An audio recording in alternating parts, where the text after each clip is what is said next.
This is Business, Equity, and Opportunities. Welcome to a post-Indy 500 edition of Business, Equity, and Opportunity. I'm Scott Sander. If you're joining us for the first time, welcome. If you're back for more, thank you. Each week, we feature stories in 7 topics to sketch out your vision of small business success. Getting started, acquiring capital, accounting and bookkeeping, staying on top of the week in business, and running your business. We also focus on one industry and share a success story. You'll hear from business professionals and community leaders and our own team of experts. They share their experiences, both good and not so great, so you can learn to build and grow your company. We're here Sunday mornings on Wish TV and the live stream on wishtv.com. You can also see our content and share it on demand at beoshow.com. That site grows every week with stories and resources. While you're there, sign up for our podcast. Listen anytime, anywhere. We encourage you to sign up for our weekly newsletter that we update every Tuesday. Now to the business of business and what's coming up today on Business, Equity, and Opportunities. CPA Courtney Kincaid has advice on accessing operating capital. We hear how Indiana teams fared in the World Robotics Championship. Inspired by the 500, we talk with Ty Shea about the accounting and bookkeeping of sponsorship. We look at the business of winning, the Indy 500, and speak to the driver who won. And we meet an author, an Indy 500 fan who shares the lessons he's learned from a life watching the speed. It is time to get started. The Speedway reports more than 330,000 people went to this year's Indianapolis 500, one of the biggest crowds in decades.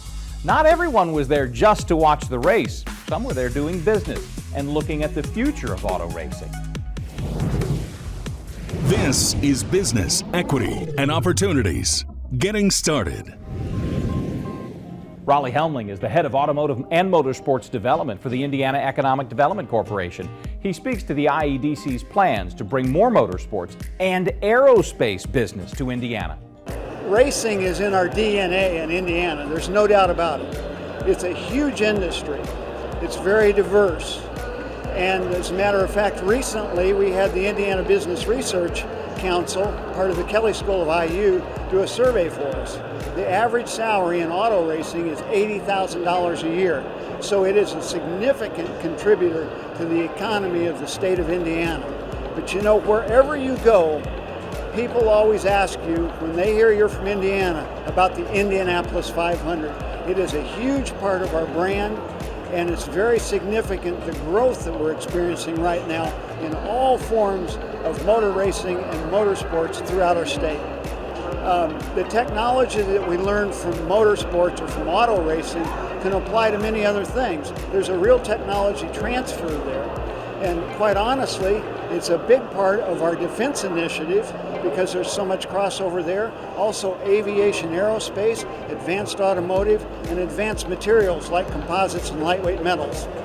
Well, what's happening is a lot of our motorsports companies are diversifying, and they're getting into defense and aerospace, aviation. So we're just seeing a lot of transfers there, and then companies that are in defense are very interested in Indiana because they recognize the value of our racing industry here in the Hoosier State.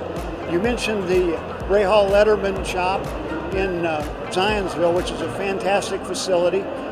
We as a state worked with them to find a location and have that built here in Indiana. We also worked very closely with Andretti Autosport with the phenomenal new facility they're building in Fishers. But we're also working with other facets, such as drag racing. We're fast becoming the epicenter for drag racing too. And then all forms of oval track racing, open wheel oval track racing. So many of those cars and components are manufactured right here in Indiana. So we are very diverse in our motorsports, and it applies to essentially all sectors. One of the things that's very important is the engineering aspect that comes to motorsports. I mean, these cars are very highly technical. As you mentioned, they're very aerodynamic. They're essentially an airplane that's stuck to the ground by 4 tires. And so many of those concepts apply. And so consequently, we have a great need for advanced mechanics, people who understand advanced mechanical things, and for engineering. And you know, Indiana University, Purdue University, soon to be Purdue University, is the only university in the country that offers a degree in motorsports engineering. And we have students come from all over the world to get their degree from that program. Well, the bulk of those students stay here. As all of our IndyCar teams are growing, they're snatching up some of these very talented young people at an amazing rate. And these are people who are very talented, very sharp, work very hard, because this is not an easy business, and they make great salaries and are very dedicated to it. Getting Started, made possible by the Indiana Economic Development Corporation. If you'd like to ask us a question about getting started or any aspect of business, send us an email at VEO@wishtv.com. After the break, our friend Courtney Kincaid has some advice if you're thinking about accessing operating capital. Keep it here.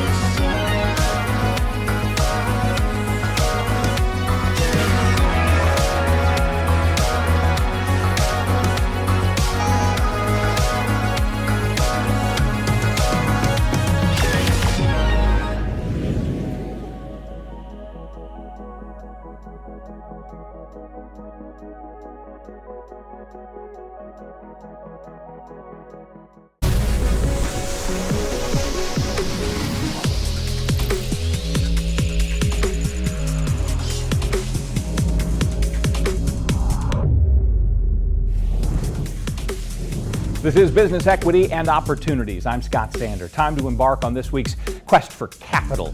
To do that, you need to talk to your team. This is Business Equity and Opportunities. Access to capital. Courtney Kincaid, President and CEO of the Indiana CPA Society, shares some things to talk about with your financial advisor when thinking about accessing operating capital. As small businesses are starting up, what is commonly needed, right, is an infusion of capital. And how are those individuals going to get access to that capital? And there is a lot of different methodology for that, obviously. Traditional institutions such as banks, loans, credit cards, but then you also have small business loans, maybe some grant money, depending on what type of work you're doing. But all of these different avenues all take the same requirement. The investor wants to know what your cash inflows are, what your outflows are, so that they can get a better understanding of cash flow forecasting, right? We often have questions on how long should I do forecasting? How far out should I forecast? And it is a little bit different depending on what you're doing, and your CPA can help you with advice on that. Certainly not anything too far in the future, nothing like past 72 months. Beyond that, most investors say, still too much is unknown. So more maybe that 36-month period is having a good understanding of inflows and outflows. And it's not just goods and services, it's making sure you're talking about salary, fixed assets, making sure that you're understanding loans, and paying those back, and not necessarily just the principal, right? The principal, the interest, and how you put those on the balance sheet and take a look at your cash flow is really important. While it would be great and easy to have one investor in your small business, often that's not the case, and you have a variety of not only types of investors, but how much equity or involvement that person wants to have in your business. A financial team on your side, a CPA, can help guide you through what might be best for you as a small business owner in the future, depending on what your ultimate career goals with that business are. Some people want to carry on that small business long term and grow the business. Others, you might want to create a small business and sell that small business. And what equity others have in your company really is going to vary then with your long-term goals. And a CPA can help you make better decisions and think about what sort of investments might be best for you with your long-term goals.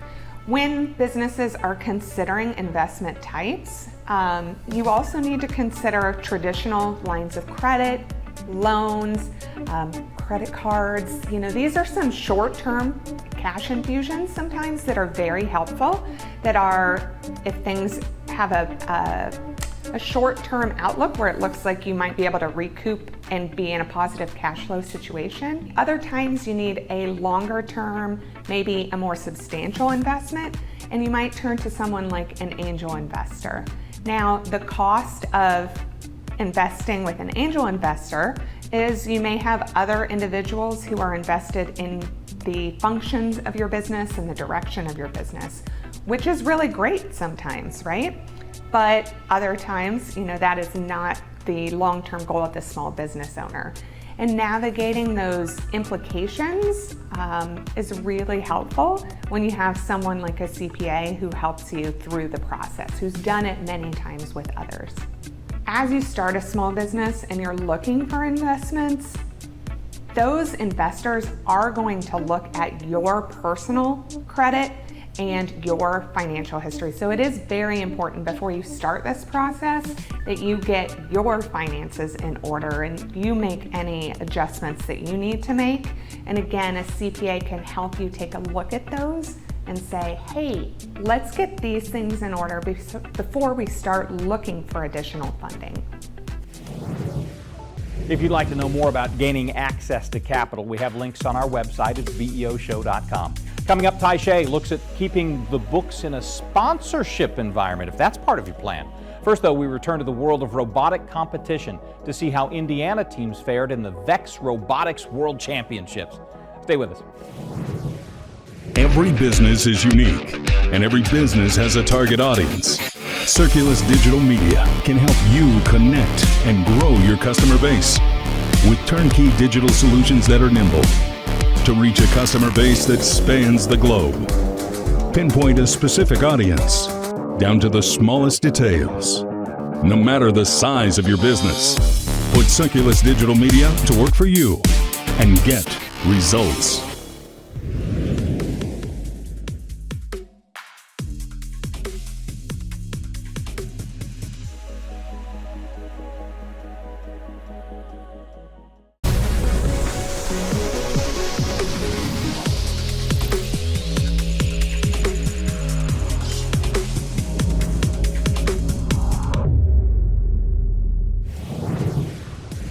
Welcome back to Business Equity and Opportunities. Time for This Week in Business.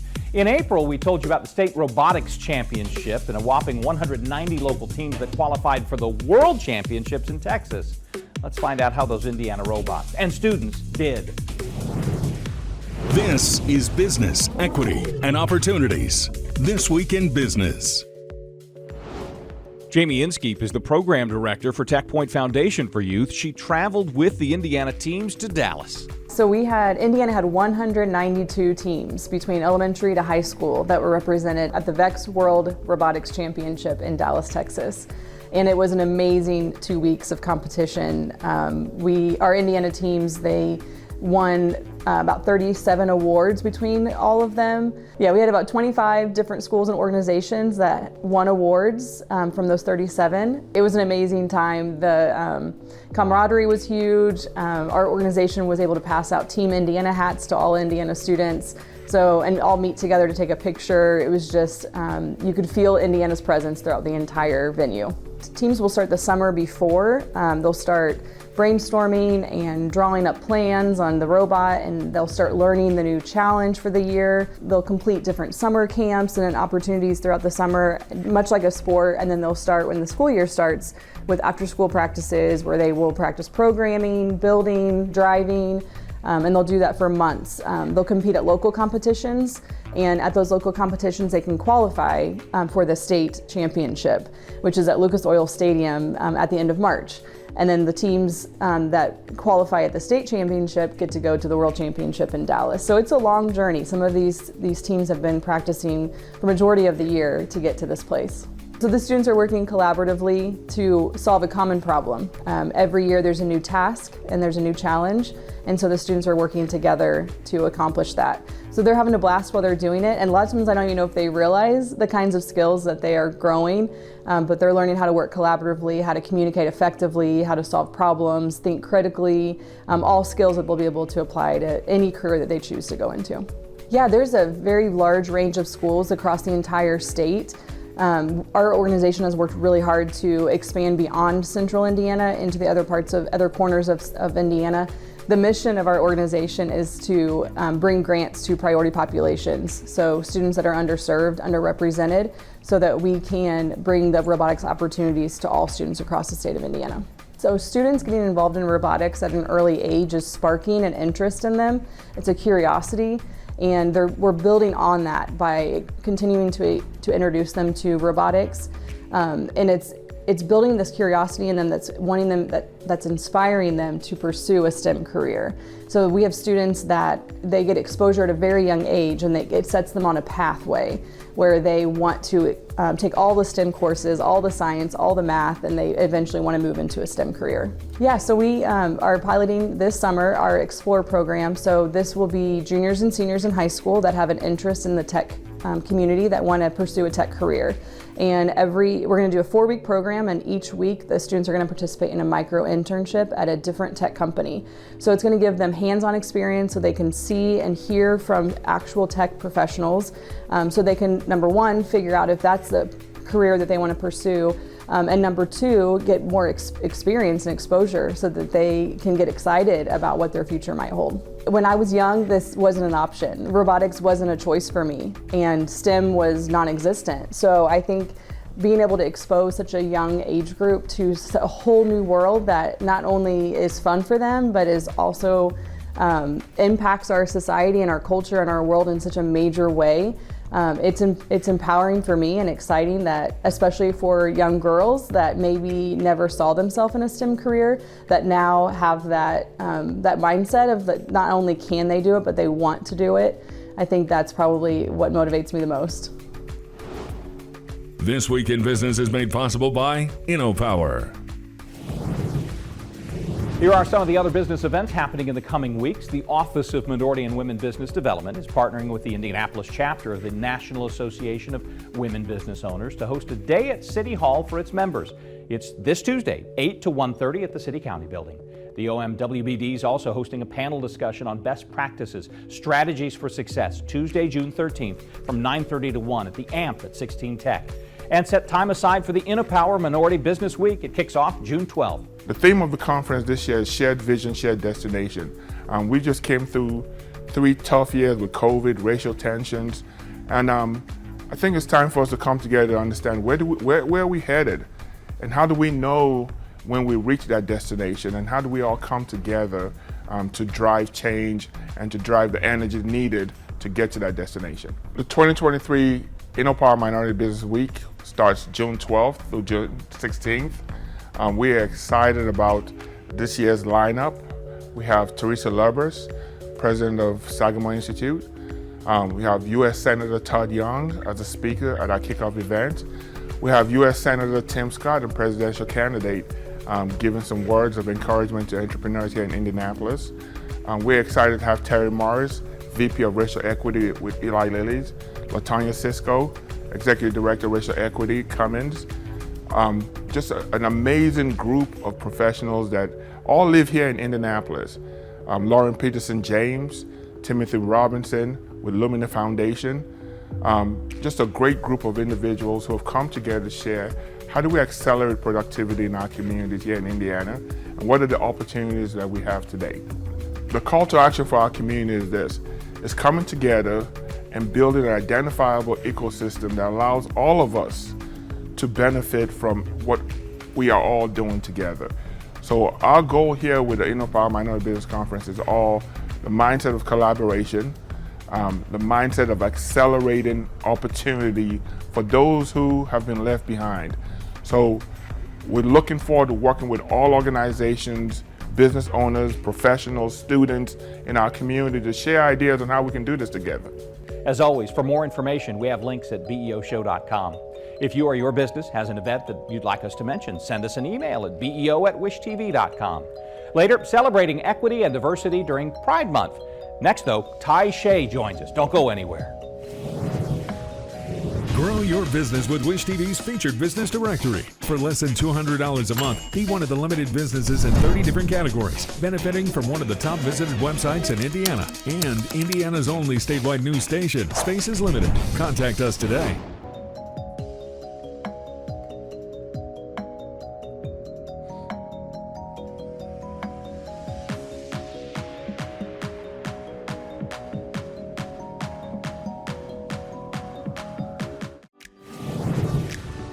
This is Business, Equity, and Opportunities, Accounting and Bookkeeping.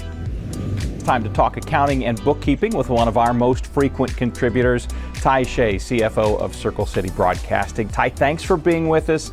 Big news around here for the last month has been the Indianapolis 500. Couldn't help but notice, as I looked at the cars up close this year, for maybe the first time in a long time, I realized how many different sponsors each one of them have. You know, the big one on the side, but then there are a bunch of local businesses that find spots on those too. And it made me think maybe that's a good topic to talk about, sponsorship, whether it has to do with cars or you want to be involved in a 5K or anything like that. There is a business aspect to this that I don't know or understand. When you think sponsorships as somebody who minds the ledger, what do you think of?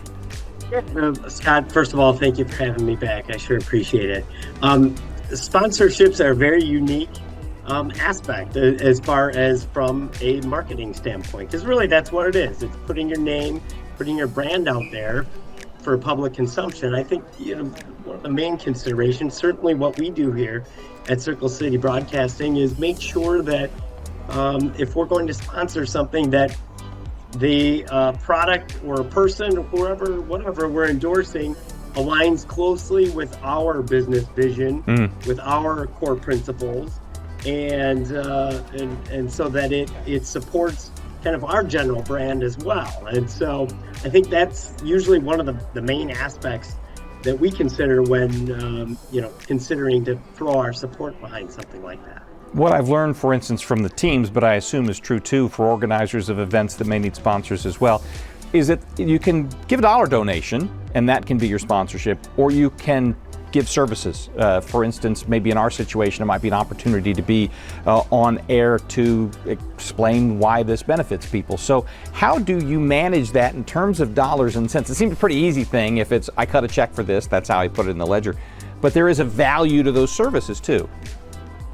Certainly, you attribute a dollar amount to those services, and often, from our perspective internally, we budget, how do we budget the time and the allocation of resources and things like that. And so, expenses like that are, personnel, those are deductible anyway, because we are paying our employees. That is a business expense. And then, there are things we do where we, occasionally we'll host an event, right? One of our on-air talent folks will kind of be a main speaker, a headliner, right? Because they're recognizable in the community. They're known entities, and so all of those kind of are factored in, and how we want to allocate our resources internally, but also making sure if our people are going to be attached to an event like that it again supports our overall mission as well.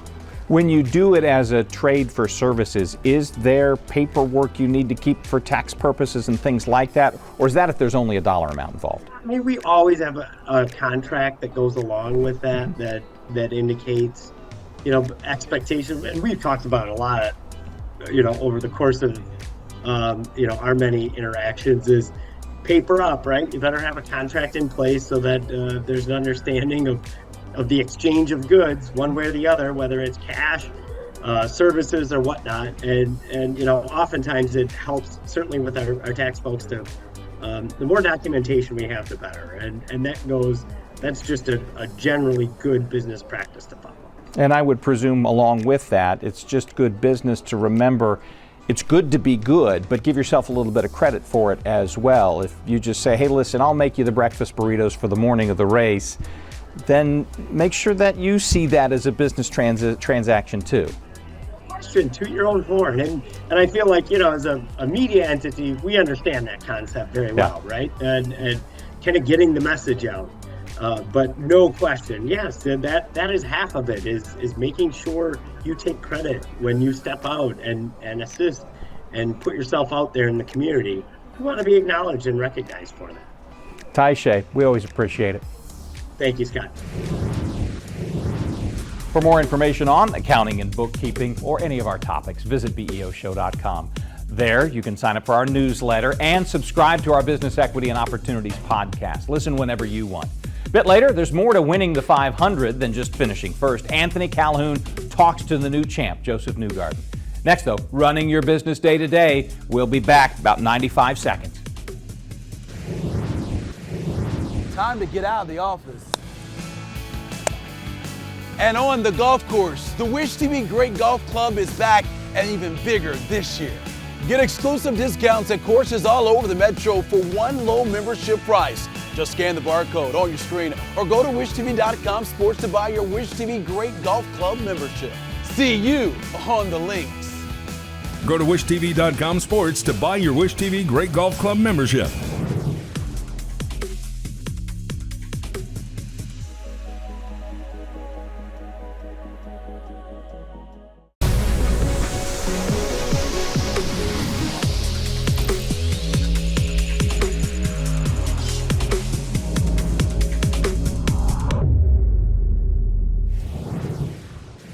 Welcome back to Business Equity and Opportunities. Time to talk about running your business day to day.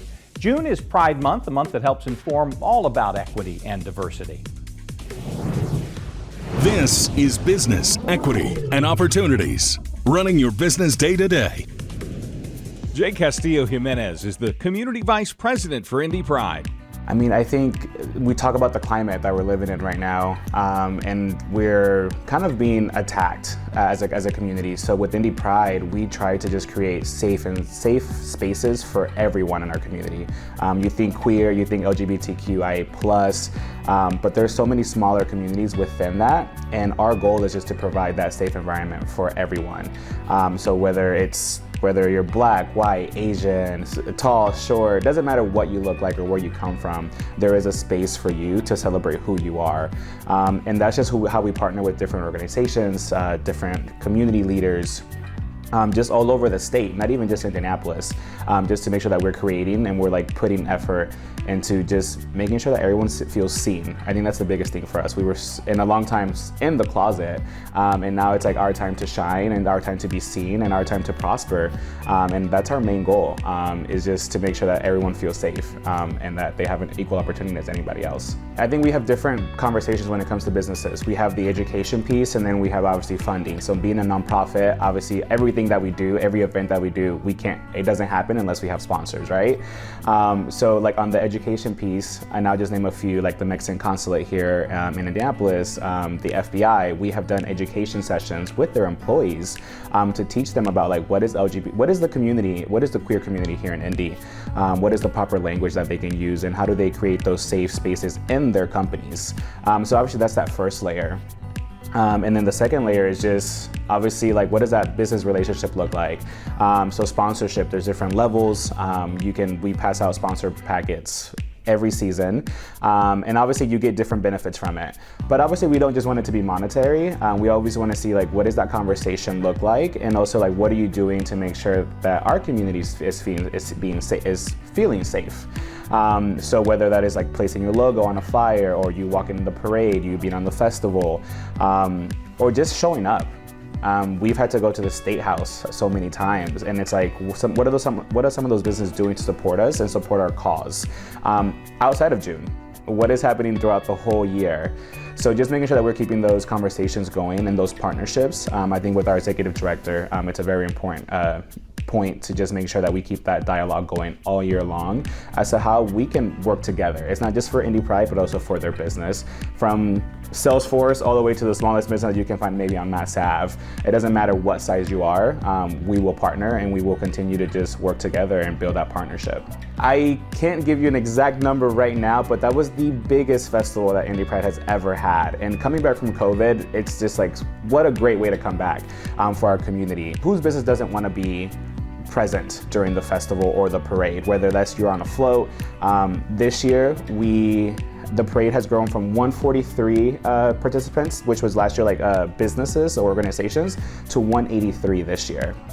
Yes, does it make it a longer parade and you may have to sit a little longer, but like you're celebrating more businesses and more people that are walking beside us. Like what a great way. Like what was Pride? It started as a riot, right? So like walking down Mass Ave, like this is like our area here in downtown, and it's just a great way to celebrate. And then at the festival, we've doubled food vendors. Almost every vendor we have doubled and grown because of feedback that we've gotten and more interest that we have received as well. Artists, we had 178 people apply. I mean, we have 3 stages, we hope to have more, but it's just impacting so many different sides of businesses, whether that's in marketing, food, hair, resources, all over the city, and like we're just happy to bring all that together for our community. It's important conversations because some people may have had bad past or bad experiences with certain businesses in the medical field or just anywhere. And that's a space where like, hey, they see you there and they feel welcome to go and talk to you and tell you about their experience or ask questions about like, hey, what are you guys doing new? What's different? What's changed? How are you making sure that if I walk into your business or your organization or a game or anything, that I feel safe, that I'm not gonna be attacked. So just making sure that you are there having those conversations one-on-one. And also like we invite them to come to board meetings. Like you can come and talk to our board, community members can come and talk as well. We can mediate those conversations as well. Transparency goes a long way, and even just like me willing to just listen versus like going back and forth with you arguing goes a long way. Like I'm not here to argue with you. Like let's see where this pain is coming from and let's see how we can work together. I'm always one to say, hey, I hear you, but bring me a solution. There's only so many of us, and this is a huge community. So like, bring me solutions. Join the board. Join a committee. Like, come talk to us. Because, like I said, if you don't let us know, like, we can't do any better. But we're also undoing a lot of damage that like was done, even by the same organization in the past. So a lot of people are still like rebuilding that trust with us. Just making sure that we're starting. It's always we just have to start it and kind of breaking some of those bad experiences and trauma that we want to just bring together, because if they don't know, if they're not aware that they're doing a mistake, we have to let them know. But they also have to be willing to listen and to change those things in their businesses. If you'd like to learn more about Indy Pride or anything about running your business day to day, visit BEOshow.com for links. A bit later, we talked to an author who's been to the Indianapolis 500 more than 40 times. Ahead, drivers are not the only ones working hard on race day. Anthony Calhoun talks to the 500 champ Joseph Newgarden. All that as we come back on the other side of these messages. Stay with us.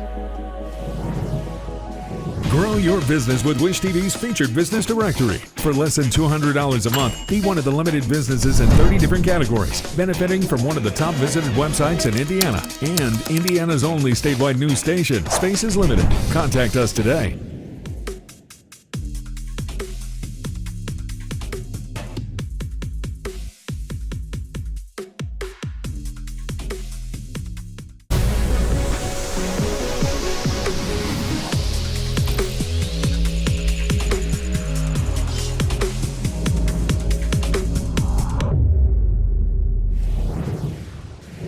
Welcome back to Business Equity and Opportunities. Time for our industry focus. Another Indianapolis 500 is in the books. Lots of reasons to celebrate. Perfect weather, crowd of more than 330,000 people, record purse of more than $17 million, including $3 million for the first-time winner, Joseph Newgarden. But his victory was not the only one at the Speedway last week. The numbers made it a very good year for many businesses working in and around the track.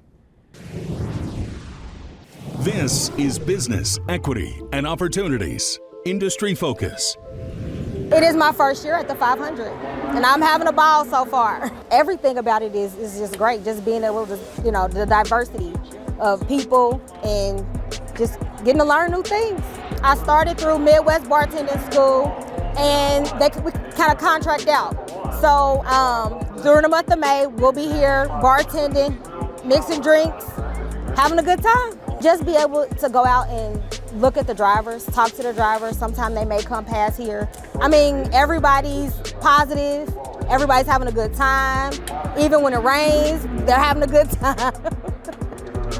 At the Victory Banquet Monday night, Wish TV Sports Director Anthony Calhoun talked to Joseph Newgarden about the business of winning the greatest spectacle in racing. Joseph Newgarden joined us here live, man. Great to see you, man. You look good. Big night for you and your entire family. All right, you had some time to reflect. I'm sure you're still thinking about drinking the milk and that special moment at the 500 yesterday, right? I'm worn out. I'm just emotionally drained, but it was amazing to be here, to cap this off and, see some of the fans and to see the competitors.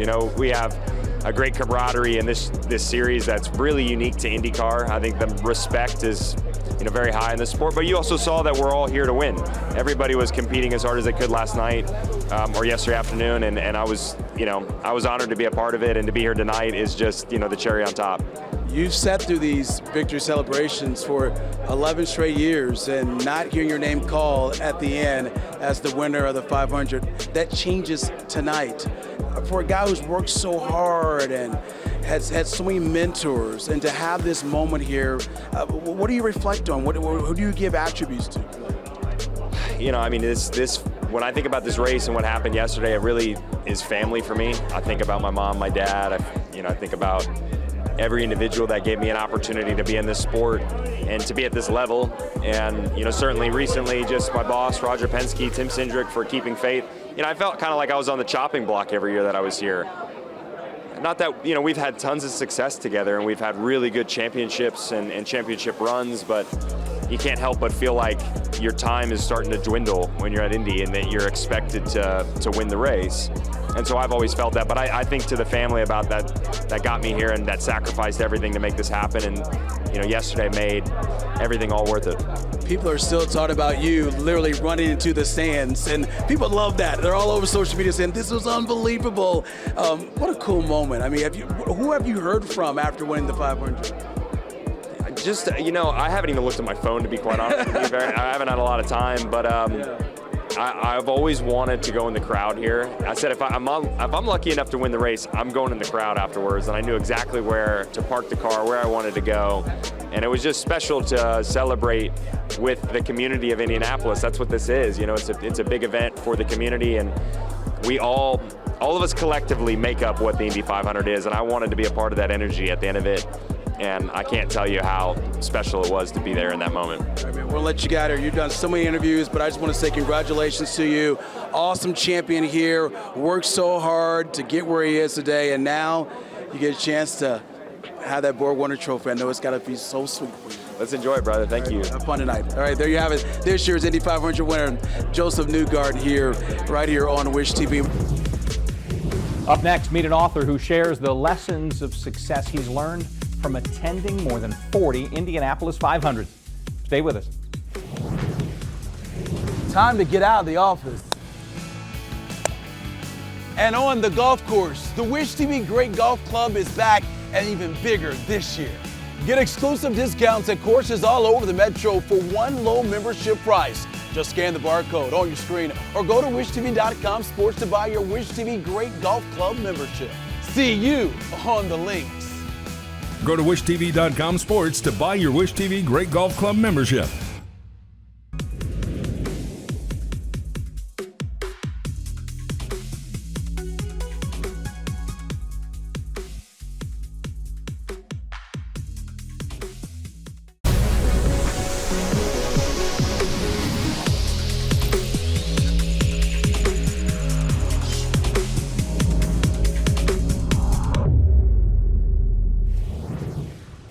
Welcome back to Business Equity and Opportunities. Events at Indianapolis Motor Speedway bring together all kinds of people looking to make connections. Do it often enough, and the number of connections can lead to a success story worth writing about. This is Business Equity and Opportunities Success Story. Jeff Cowan's Pro Talk provides expert advice and training to car and truck dealerships and service centers across America, Canada, Australia. He's also written a book about a topic that gets to the heart of our community. It's called What I've Learned from Attending Over 40 Indy 500s. Well, my history here started back when I was about 20 years old. This is my 41st Indy 500. That's why I wrote the book, Attending 40 Indy 500s. But it started back when I was 20 when I started coming. I was raised on the east side of Indianapolis in a very humble beginning, and we never got to come. But I started working for a lady named Bev Nelson in 1980, I think 83, I'm sorry. And she could see I was a good salesperson, but I didn't have any motivation. So she started taking me and showing me different things I could do if I would get motivated and make money. One year, her and her husband brought me out here, set me in the grandstands, and from then I was hooked from the very first second I walked in. So that's how I got started here. Well, you know what? I saw it the first time I was here. You know, the first time I was here, you know, Tom Sneva wins, and you could see, you know, she was kind enough to, Bev did, she walked us to the pits, and these were the titans of business. These were people, the sponsors that were here, you know, you could tell, you know, they were the CEOs, the owners of the companies, and then you get down in pit road and you got Roger Penske, and he owns everything that he owns. And so then you saw the drivers and their strategies, and I got lucky enough to go into the pit at the garage area, and I heard them talking about their strategies for the race and how they were going to do this and how they were going to do that. And I started thinking, this is nothing more or less than business. You know, this is the business of winning a race. And then I was lucky enough to have the racing radios, and I could listen to the drivers and the teams as they were driving, and you heard the strategies. And you said, you know, there's so much of this stuff that they're doing that'd be applicable to what I do in sales and what people do in management and leadership and running businesses that I need to take note. So just over the years, I would come and I would see something, and it would apply to my life at the time, and I'd learn a lesson from it and apply it to my what I did. Yeah, we've had quite a few actually. We've had Ed Carpenter's teams connected with us, his sponsors. Asked us to do some presentations for them. I passed out the book to everybody that I wrote about in there. So from that standpoint, they all said thank you, and they thought it was a really great book, and they appreciated me writing nice things about it. It was funny because when I put out the first book, the 35 years, not the 40 years now, but the 35 years, I was staying down at the Conrad Hotel, and we were coming down race morning, and Roger Penske was on the elevator. And I had a book, and I gave it. I said, "Hey, Mr. Penske, I know you hate this, but I wrote this book about the Indy 500." And I said, "I wrote about you in it." And it was funny because he looked at me and he goes, "Well, did you say nice things?" And I said, "Of course I did. You're Roger Penske. How can you say anything bad?" You know, because again, about 6 years ago, I wrote, you know, what I learned from attending 35 Indy 500s, and how I got to the 40 is my grandson's 9 years old, and he read the book, and he said, "Hey, Pop." He said, "How come you didn't write about any of the current drivers, my favorite driver, Andre Rossi, or anybody?" He said, "You should do that." So I said, "You know what, it's been 5 years, so I'll add 5 chapters to the book." And so based on him, because now he wants to be an IndyCar driver, I would think there's at the very least a 50-year, but probably a 45. Well, you know, one of the main things I got out of it is you have to have a good last impression.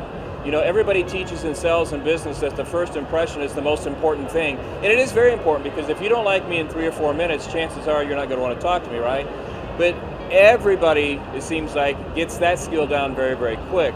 So what I've learned over time is, and I learned it from the race, it's what they last remember. And the example I use in the book is when Pagenaud won the race. Pagenaud came out here that year, he won the Grand Prix, he sat on the pole, and he basically dominated that race. And although every Indy 500 is an exciting race, you know, to the casual fan, to the people like me and you that go a lot, it was kind of a boring race until lap 185. And then the red comes out, and then they restart the race, and now it's a 5-car shootout, you know, to the finish. And what's crazy about that is people went from kind of yawning to standing on their feet, yelling and screaming.